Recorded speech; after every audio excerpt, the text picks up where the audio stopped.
What's going on everybody, Jammers here back with another Street Fighter V video. And this video right here is the 6th installment, aka the penultimate video in the A Beginner's Guide to R.Mika series. We have been through quite the journey together in this series, as I've covered quite a few things on a basic level. The feedback continues to be positive, so I'm happy these videos are helping you guys improve your Mika gameplay. Now this next topic here is what was mentioned at the end of the previous episode and is another crucial aspect in fighting games. I'd done a more in-depth video on the subject before, but it was unnecessarily long, and in these videos we try to keep things short and concise. So we all know by now that offense is extremely good in Street Fighter V, but there will be times where you're on the back foot and have to deal with your opponent's offense. Let's take a look at what our 7-color bomber can do when it comes to defensive options.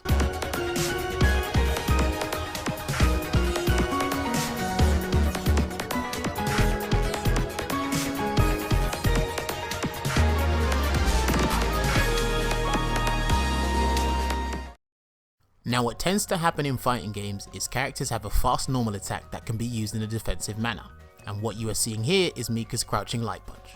Crouching Light Punch is a 3-frame button, which in Street Fighter games that is the fastest normal attack. In regards to its defensive utility, Mika can use it to interrupt pressure that isn't legit, in other words a fake block string, and this will help change the tide of the match.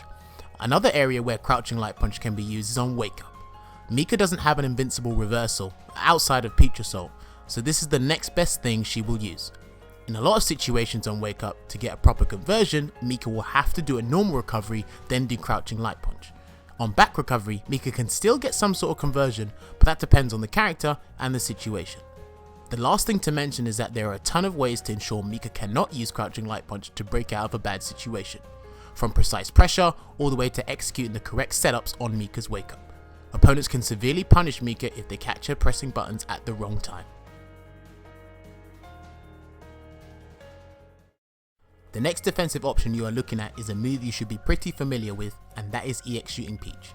EX Shooting Peach has tons of utility and is a great move overall. Normally you see this move used for combos or whiff punishing, but defensively it does have its uses. Just like Crouching Light Punch, this move can be used to interrupt pressure, but the outcome is different. EX Peach will punch through the pressure, courtesy of the armored effect, and grant Mika a knockdown situation, which again can potentially change the tide of the match. You can also use EX Shooting Peach on Mika's Wake Up, but only if the situation permits it. I don't encourage players to use this on Wake Up though. Now despite having good defensive utility, this move does have its downsides. The first is being that it's not throw invincible, meaning that if the opponent goes for a throw and you do EX Shooting Peach, Mika will lose. The second thing is if the move is blocked, Mika is severely punishable, which means the opponent has a great opportunity to net big damage. The third and final defensive option that is being showcased is a universal one known as the Backdash. Backdashing is not fully invincible in Street Fighter V, but can still get you out of a bad spot if utilized correctly. One area you can use the Backdash is after blocking certain normal attacks. By doing so, Mika can escape certain pressure strings before they are complete and reset the situation to a neutral one. Another time you can use the Backdash is to avoid potential throws. Despite Backdashes not being fully invincible, they are however throw invincible for the first couple of frames.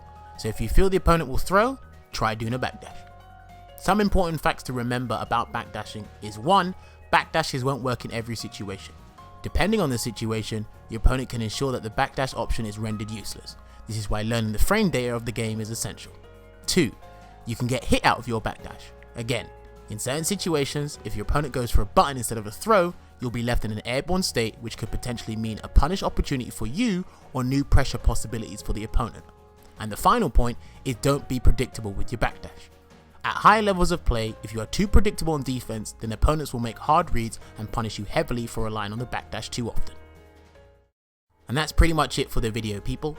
Hopefully by watching this you have a better understanding as to what Mika's defensive options are and how they can be utilized. Now most of you have probably watched this and wondered, Jammers, what about the V reversal or critical art as a defensive option?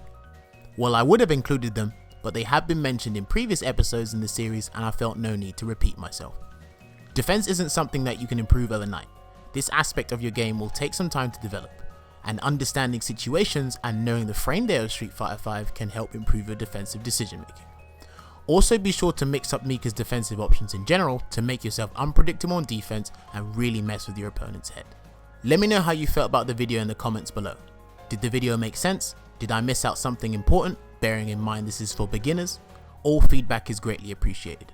I will leave video links in the description below regarding videos I've done in the past about defensive stuff for Mika if you wish to understand them on a deeper level, as well as other necessary video links. If you enjoyed the video and have not subscribed to the channel, then why not subscribe? If you don't want to, it's not the end of the world. I'll also leave my other social media outlets in the description below if you want to follow me on those as well. Next video will be the final video in this series, so be sure to be on the lookout for that. This has been your boy HC Jammers, and I'll see you guys on the next video. So until then, take care and enjoy the rest of your day.